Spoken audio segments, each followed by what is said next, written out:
feet or about 13 meters tall. The payload fairing protects the satellite from aerodynamic heating, loads, and contamination during ascent. Once we get through the Earth's atmosphere and reach the vacuum of space, the payload will no longer need that protection. We'll jettison the fairing halves so we don't have to carry around that extra weight, and the second stage will continue with the satellite to its targeted drop-off orbit. One fairing half used during today's mission is taking its first flight, while the other is being flown for the second time. That particular half previously supported the Anassys 2 mission back in July of this year. Due to upgrades on our recovery vessel, Ms. Chief, we'll instead retrieve one of the fairing halves with our recovery vessel, Go Searcher, and attempt to catch the other using our recovery vessel, Ms. Tree. The large gray structure that you see there next to Falcon 9 is the Transporter Erector, or TE. The TE is used to roll out the Falcon 9 from the hangar to the launch pad and raise it to its vertical launch position. The TE also routes power, fluids, and communication to both the rocket and satellite. Our countdown continues to progress smoothly toward our 12:30 p.m. Eastern Time, so let's take a closer look at today's payload. Weighing in at almost 7,000 kilograms and over 100 feet long when its solar arrays are deployed, the 27-foot tall SXM-7, built on Maxar's 1300 class platform, is designed to provide service for more than 15 years. This satellite's unique design also features a large unfurlable S-band reflector to broadcast audio and data signals to users on the ground. By joining Sirius XM's already active fleet, the SXM-7 will deliver the highest power density of any commercial satellite on orbit.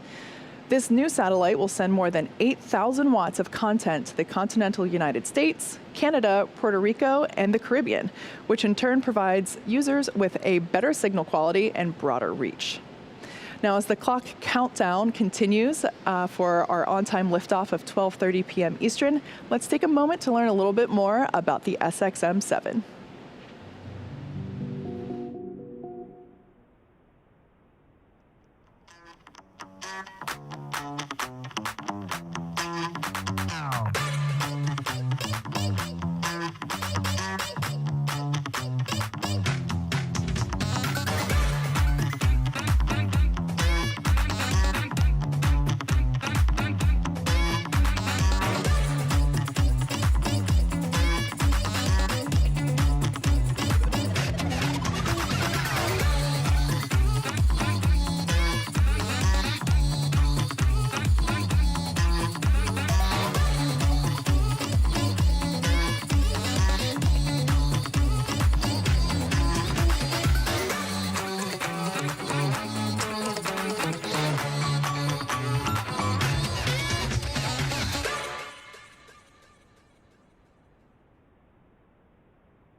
Prior to the start of our webcast, our Falcon 9 team performed functional checkouts for the SXM-7 satellite. At T-minus 38 minutes, the team concluded their electronic go, no-go poll and gave the OK to proceed into propellant load and launch. To keep the propellant on both stages of the vehicle cooled as much as possible close to launch, the team at Cape Canaveral began that propellant load at T-minus 35 minutes. Since the second stage Merlin engine is very similar to the first stage engines, both first and second stage engines get to use the same propellant. Our fuel is a refined form of kerosene known as Rocket Propellant 1, or RP1, and our oxidizer is super chilled liquid oxygen, LOX. We chill the liquid oxygen to be as cold as we can get it, which allows us to load more LOX and makes it super dense with oxygen molecules. Both of these things give us better performance with the Merlin engines. This also helps us to avoid the need to continue topping LOX up. This also helps us to avoid needing to top off that liquid oxygen to make up for losses due to boiling. At this point in time, both the first and second stages are fully loaded with RP1. The first stage will be complete. Actually, it looks like we're approaching completion of load of LOX on first stage, and also at this time, liquid oxygen loading is continuing on second stage. The pre-valves between the first stage engines and the propellant tanks are open. At T-minus 7 minutes, we performed what is called engine chill. This is where we cool the turbo pumps in order to avoid thermal shocks when we start those turbo pumps up at T-minus 2 seconds in order to light the Merlin engines. At this point, we're also loading helium into storage vessels on the first and second stages. And you can see on your screen there, the cradle around the fairing has just moved a little bit, retracting and making way for launch. During flight, as I mentioned, we're loading helium into the first and second stages. During flight, we'll pass that cold helium through the heat exchangers on the Merlin engines. The heat of the gas generator exhaust turns that cold helium into hot helium, therefore expanding it. And that expanded helium gas is then used to fill the empty volume in the propellant tanks caused by the engine pumps pulling the propellant out of the stages. And it looks like we had a little bit of retraction there of the strong back.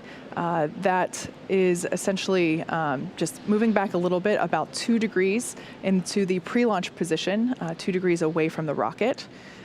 At liftoff, hydraulics will move that TE into a position 45 degrees away from the rocket.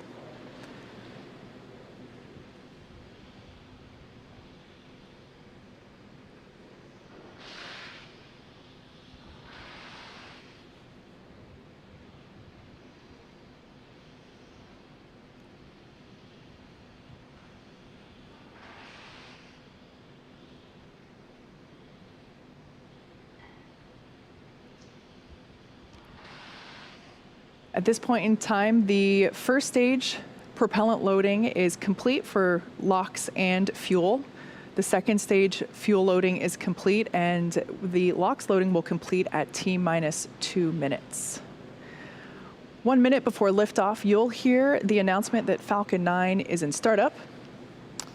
This announcement means that the rocket's own internal computers are now controlling the launch countdown on Falcon 9. Once the engines are confirmed to be at full power, the flight computer on the second stage will command the ground hold downs to release the rocket right at T0. The satellite team continues to monitor the status and health of the SXM-7 located inside the fairing on top of the second stage. All systems continue to be go on the satellite. As of right now, as we just passed through the T-minus 2 minute mark, where everything appears to be on track for an on-time launch today. The range status is green, and of course we've been monitoring the weather. Today's primary concern was the cumulus cloud rule, but as we can see there from our shot of the pad on your screen, beautiful blue skies there in Florida. Conditions are looking favorable at both the launch site and recovery zone. If for some reason we have to call a hold on today's launch, we have a backup opportunity tomorrow with a liftoff time scheduled about the same time. But for now, all systems continue to be go for a liftoff at 12:30 p.m. Eastern.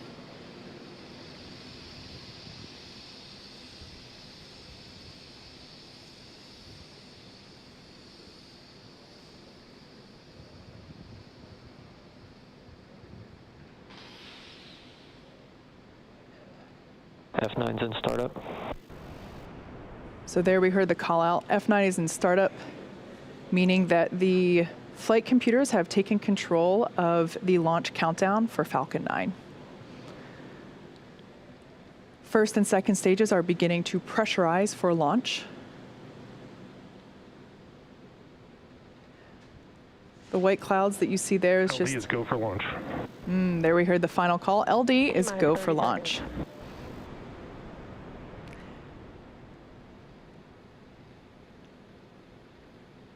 Everything looking good for an on-time liftoff today. Let's listen in on the final seconds of the countdown. T-minus 15 seconds. 10, 9, 8, 7, 6, 5, 4, 3, 2, 1, 0. Ignition, and we have liftoff.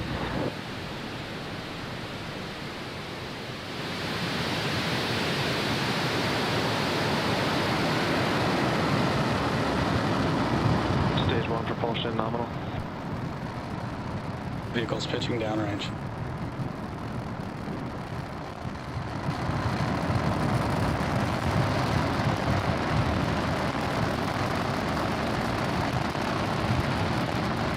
We're now 30 seconds into flight, and Falcon 9 is preparing to pass through max Q, which will happen at T plus 1 minute and 12 seconds. For those of you that might be unfamiliar with this term, max Q is when the vehicle will experience the greatest amount of dynamic pressure. Call out there that everything is looking nominal for first stage. To prepare for max Q, we throttle the engines down and then back up about 20 seconds later. And this helps ensure that we keep those dynamic pressures below a certain level. Falcon 9 is supersonic. So there we heard the call out that the vehicle is now going faster than the speed of sound.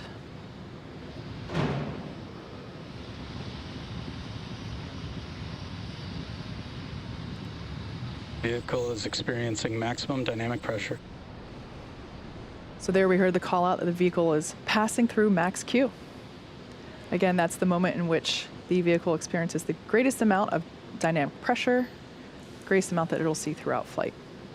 Now in just a few seconds, we'll hear the call out that MVAC chill has begun. Just like we did on the M1D engines for first stage, we open the pre-valves between the propellant tanks and the turbopumps, allow some of that super chilled liquid oxygen to cool down the turbopump hardware. There we go. So MVAC chill has begun. So that super chilled liquid oxygen is flowing through the turbopumps, allowing them to cool off prior to full flow of propellant. Everything is looking good with stage 1 trajectory. Coming up, we're going to have 3 events happening in quick succession. We're going to have main engine cutoff, followed by stage separation and SES1, or second engine start 1. Main engine cutoff coming up in 3 seconds.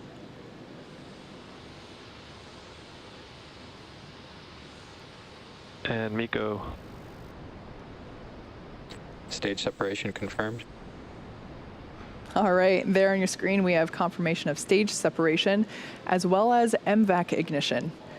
Good MVAC ignition. Great view there of planet Earth rotating behind the first stage, which is on the left-hand side of your screen, and the second stage on the right-hand side. So on the left-hand side, we can see those grid fins beginning to deploy into the landing position. Those grid fins will be utilized to help steer Falcon 9 for a precise landing on our drone ship, which, like I mentioned earlier, is positioned a couple hundred miles. Nominal trajectory. Nominal trajectory there for Falcon 9. As I said, those grid fins will be utilized to help guide and steer the booster back to the drone ship. Bearing separation confirmed. And confirmation that there you saw it on your screen, the 2 fairing halves have separated, exposing the SXM-7 satellite.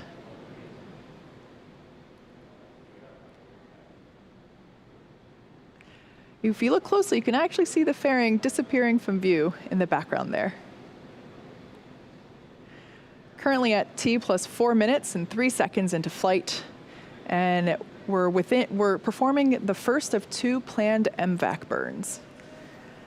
At stage separation, the first stage's velocity is about 2,200 meters per second, or 5,000 meters per hour, pretty fast. Once the first and second stages separate, that first stage is actually still moving at such a high velocity that it continues to raise its altitude as it coasts for a couple of minutes prior to starting its downward return back to Earth. Acquisition of signal, Bermuda. The next major milestone that we'll be able to see will be that first stage entry burn. For the entry burn, we relight the center engine, which we call E9, and then partway through the transition back through the Earth's atmosphere, we relight 2 more Merlin M1D engines, E1 and E5, to give us a total of 3 M1Ds, helping to slow the vehicle down as it passes back into the Earth's atmosphere. We're expecting that entry burn to begin in about 1 minute.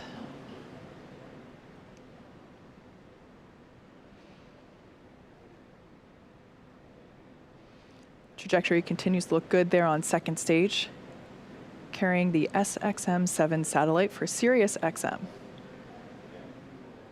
Vehicle is on a nominal trajectory.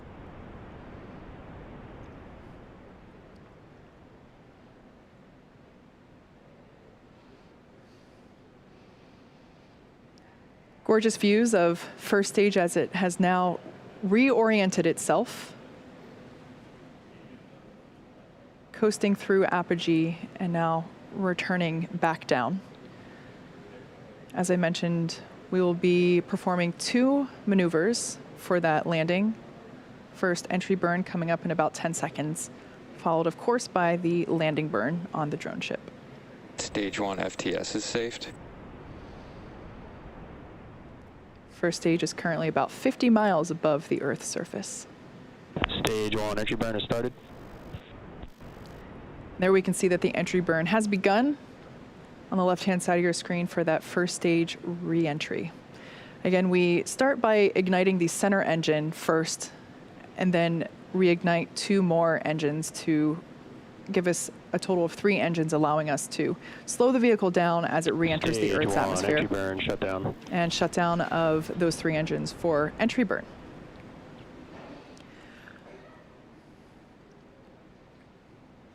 Trajectory continues to look nominal there for second stage on the right-hand side of your screen.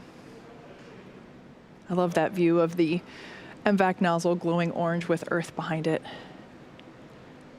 Next up, we have a couple of major milestones happening back to back. The start of the landing burn followed immediately by SECO 1, or second engine cutoff 1, on the second stage. SECO is where we shut down that MVAC engine to allow the second stage to coast for a little bit. This event preserves the fuel until we need it for the final burn to take us to our targeted orbit for the SXM-7 satellite. And then about 25 seconds after SECO 1, we'll hopefully have a live view of the first stage touching down. Stage 2 is in terminal guidance. Touching down on our drone ship. Just read the instructions. So we're expecting the landing burn to begin in about 10 seconds and SECO to begin in about 15 seconds. Stage 2 FTS is saved.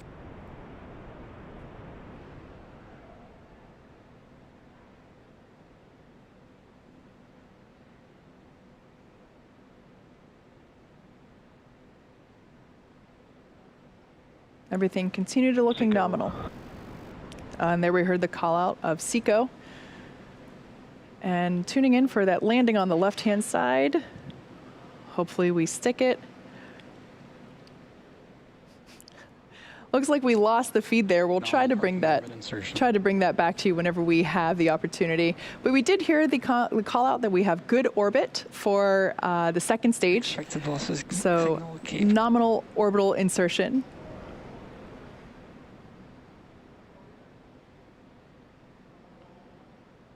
Stage 1 is landed. Landing operators proceed into 11.100 on recovery 1. We did hear the call out there that the first stage has landed. Unfortunately, we weren't able to bring the video of that as it was over the horizon. And there's that view. Once again, this is the 7th flight and therefore the 7th landing of this particular booster, also marking the 69th successful recovery of a Falcon 9 first stage. The second stage vehicle has just entered its first coast phase, which will last about 18 minutes, and will light that MVAC engine for a second time shortly thereafter at T plus 26 minutes and 3 seconds. We're going to take a break here, and as always, if you're interested in keeping an eye on that second stage throughout its coast phase, we'll leave you with an animation. See you back here at T plus 25 minutes.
Expected loss of signal, Bermuda.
Acquisition of signal given.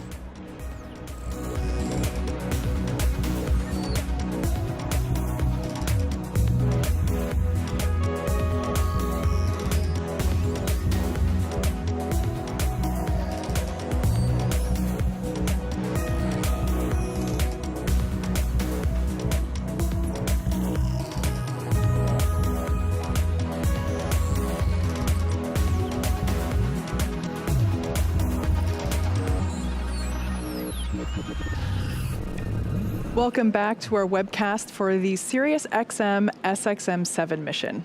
To recap what's happened so far this afternoon, we had a smooth liftoff at 12:30 p.m. Eastern. 2.5 minutes later, our first and second stages successfully separated. The first stage, which made its 7th flight today, landed on our drone ship. Just read the instructions. And the second stage completed its first burn, successfully inserting the SXM-7 and second stage into its planned parking orbit. Right now, we're coming up on the second burn of the upper stage engine here in just a couple of minutes. Currently, the flight computer is commanding the settling thrusters to turn on and off, releasing nitrogen gas that helps lightly push the stage, allowing propellant to stay at the bottom of the tank above the engine, right where we need it.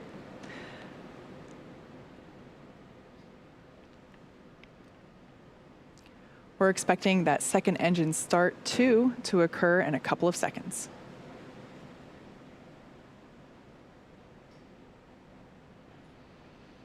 And there we can see that that MVAC engine has ignited and the nozzle beginning to turn a lovely orange. At this point in time, the second stage will burn for about 45 seconds, adding over 2,000 meters per second to the second stage's speed before shutting it down for a second time. That shutdown event is called SECO 2, or Second Engine Cutoff number 2.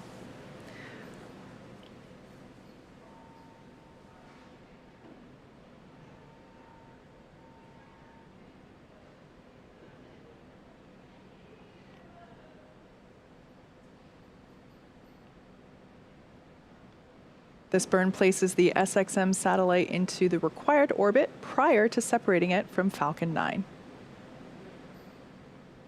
And we had confirmation that we have a good burn. Nominal orbit insertion. And nominal orbit for that second stage. As a reminder for those tuning in, the SXM-7 satellite is still attached to the Falcon 9 second stage. That second stage is now going to start a slow spin, which will help stabilize the SXM-7 satellite when it's released. This transition will take about 5 minutes, with satellite separation at approximately T plus 31 minutes and 38 seconds. While we'll wait for the satellite to get closer to its final destination, we'll pause commentary for now during this quick coast phase, but we'll come back in just before separation takes place in about 3 minutes. So we'll be back here at T plus 30 minutes. Stay tuned.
Welcome back to our coverage of the SXM-7 mission for Sirius XM. If you're just joining us, we had an on-time launch at 12:30 p.m. Eastern Time, followed by a successful ascent, stage separation, first stage landing, and 2 second stage engine burns. We have just one more major milestone coming up today, which of course is the deployment of the SXM-7 satellite from the Falcon 9 second stage, which you see there on your screen now. That separation is scheduled to take place about a minute from now. The satellite that we're carrying on board today, the SXM-7, is Sirius XM's next generation high-power broadcasting satellite. Acquisition of signal HPK. It was designed to provide service for more than 15 years, and it'll be joining Sirius XM's active fleet to provide audio entertainment and data services to the continental United States, Canada, Puerto Rico, and the Caribbean. It'll be outputting over 8,000 watts of content, meaning it will deliver the highest power density of any commercial satellite on orbit.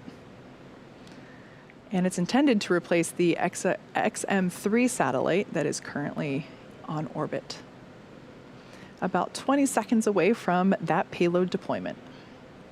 There on your screen, we have a great shot of the SXM-7 satellite.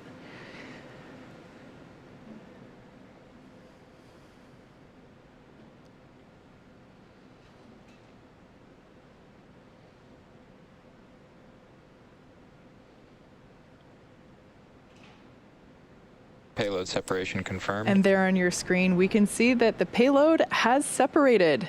We've received confirmation of that successful separation of the SXM-7 satellite from our second stage, which will be bringing our webcast today to a close.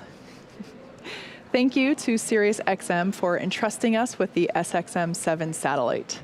This mission marked the 7th launch and landing for this particular Falcon 9 booster, SpaceX's 69th successful booster landing, and despite a crazy 2020, our 25th launch this year. To the range and FAA, we appreciate having your support for today's mission. And to all of our viewers, as always, thank you for joining us and have a great day.